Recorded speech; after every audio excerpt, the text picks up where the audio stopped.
Welcome to my YouTube channel. Please like and subscribe. बहू, मुझे एक बात तो बता।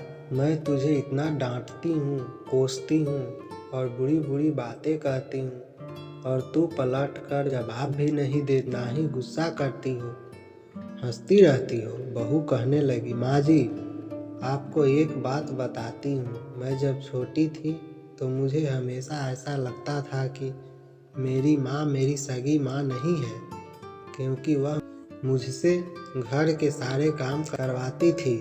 कोई काम मुझसे गलत हो जाता तो मुझे डांट भी पड़ती और कभी कभी तो मार भी पड़ती, लेकिन माँ थी वह, मुझे उनसे डर लगता था।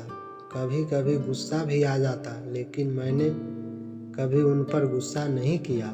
यहाँ तक कि जब मैं कॉलेज से थकी हुई घर आती तो कुछ देर आराम करने के बाद तुरंत मुझे सारे काम करने पड़ते। फिर जब मेरी भाभियाँ आई तो मेरे काम और ज़्यादा बढ़ गए। जहाँ तक होना चाहिए थी कि बहू आई तो सारी जिम्मेदारियाँ उस पर डाल दी जाए, लेकिन मेरी माँ ने फिर भी इसे ही सारा काम करवाया। कभी कभी तो भाभियों के काम भी मुझसे करवाएं और कहती, कर दिया करो, तुम्हें भी आसानी होगी जब तुम अपने ससुराल जाओगी। मुझे बहुत गुस्सा आता कि माँ भाभियों का काम भी मुझसे ही करवाती है और उन्हें डांटती भी नहीं।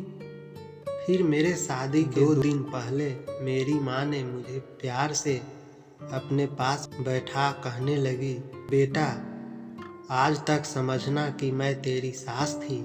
मैंने तुझे प्रैक्टिस करवा दी है और तुझे बता दिया है सास ऐसी भी होती है, लेकिन अब तेरी शादी हो रही है तो आज से मैं तेरी माँ हूँ।